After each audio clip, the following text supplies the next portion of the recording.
嗱，首先打開個印盒，裏邊有印色，見到銀色嘅點點係望住自己嘅。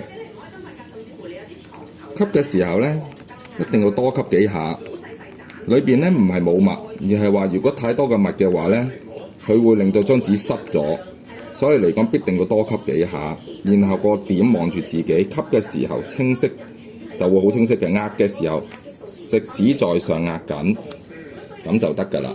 就唔係話咁樣一吸就起呢，咁係冇墨㗎。你必須係每次吸一下都要，呢啲係染墨嘅方法。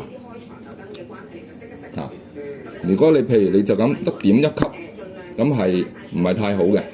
咁最好係多吸幾下，然後先吸，食指在上。多謝晒你。